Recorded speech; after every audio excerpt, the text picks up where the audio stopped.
Welcome to this week's edition of NFL Previews and Picks.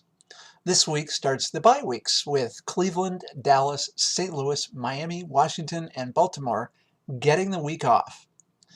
In Pittsburgh, at Heinz Field, the Pittsburgh Steelers welcome in the Tennessee Titans. So you looked at the schedule at the beginning of the year, saw this game, and said, Steelers got this one, no problem. Unfortunately, the Steelers are having a lot of problems right now. Big Ben is injured, and the once feared defense is getting older by the minute. As for the Titans, even though Chris Johnson has yet to really get untracked, Matt Hasselbeck has played well enough to lead the team to some unexpected victories. In my opinion, the gap in talent between these two teams, even with the age and injuries, leans heavily towards the Steelers. Steelers win. At MetLife Stadium, the New York Giants welcome in the Seattle Seahawks. Stating the obvious, the Giants are rolling along under the radar, and that's just fine with them and Coach Coughlin. They aren't flashy like the Eagles or America's team like the Cowboys, but they just keep winning. This week should be no different. For Seattle, can a Charlie Whitehurst sighting be too far off? Tavares Jackson has been terrible. Giants win. At Everbank Stadium in Jacksonville, the Cincinnati Bengals come in to play the Jacksonville Jaguars. The Battle of the Cats. Another game featuring two rookies starting at quarterback.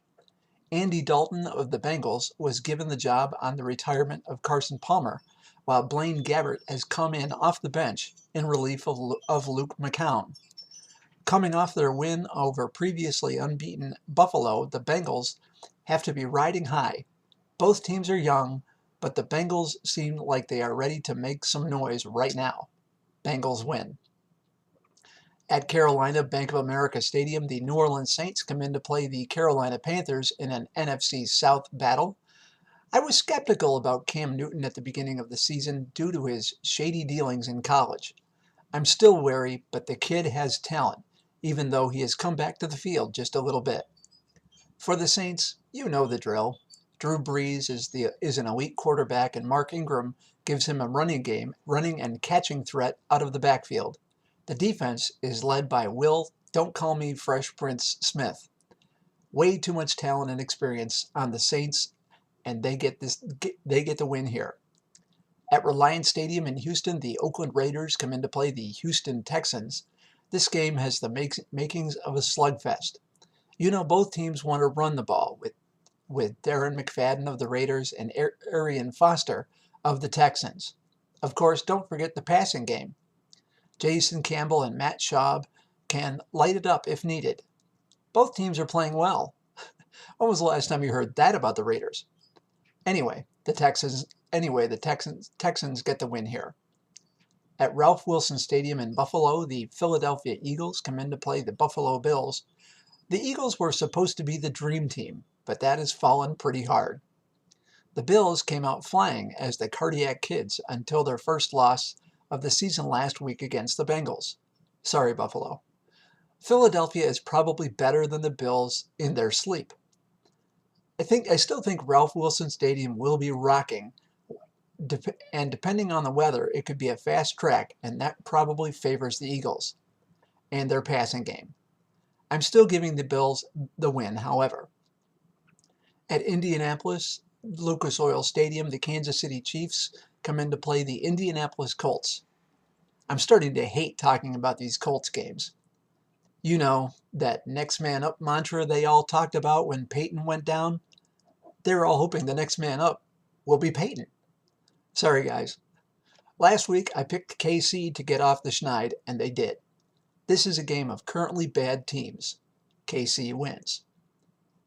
At Minnesota Mall of America Field, the Arizona Cardinals come in to play the Minnesota Vikings. Are you ready for a Christian Ponder sighting? Probably not just yet, but if Donovan McNabb doesn't start playing better and leading the Vikings to win, Ponder might be pondering his first start as an NFL quarterback. For the Cardinals, Kevin Kolb is getting more comfortable with the offense each week. there is still 3/4 of the season left, so he has a lot of time left. Not sure we will see Ponder this week, but I don't think it's too far off. Arizona wins. At Candlestick Park in San Francisco, the Tampa Bay Buccaneers go in to play the San Francisco 49ers. These two teams are two of the best surprises of the season so far. The Bucs beat the Colts last week. Even if it was without Peyton playing, this is an impressive win. The Niners are probably further along than anyone would have expected with new head coach Jim Harbaugh. Alex Smith has only thrown one interception so far this year. I guess Harbaugh was right when he said Smith was really grasping the West Coast offense. This game could be close and high scoring. Niners win. At Gillette Stadium in Foxborough, Massachusetts, the New York Jets come in to play the New England Patriots, the first of possibly 3 meetings this season. These two have been fighting it out for the AFC bragging rights for the last few years and are probably sick and tired of each other. The Jets have regressed a little this season. They can't get their running game going, and Mark Sanchez is just not ready to take control of the games with the passing attack. The thing I'm sure they're studying is that the Pats' defense has been ineffective so far this season, so Sanchez might be able to exploit that. The Pats' offense still starts and ends with Tom Brady. If he gets hot, even in the New England fall weather, he is pretty much unstoppable. This game will be a defensive struggle. I want to go with the Jets, but the Pats have too much firepower.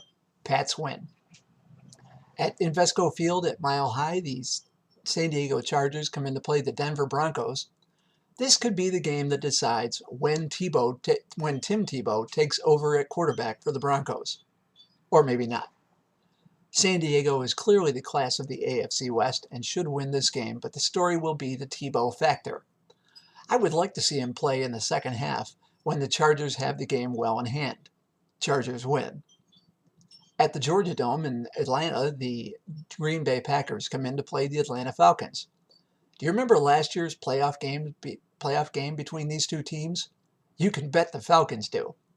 The Packers have won something like 10 straight games dating back to last season.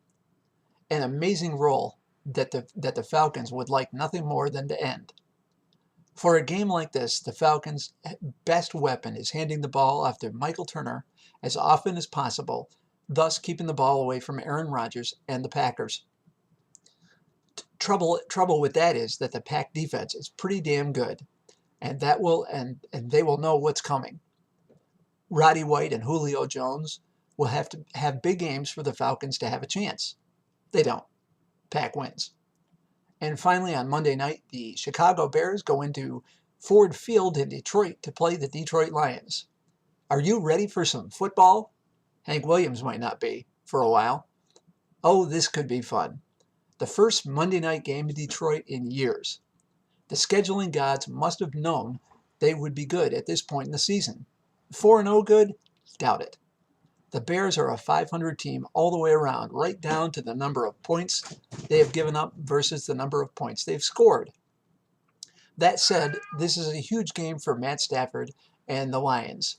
If they can win this game, their confidence could skyrocket. Calvin Johnson is the real deal. Don't forget Ndamukong Suh. Detroit wins. And there you have it, this week's edition of NFL Previews and Picks.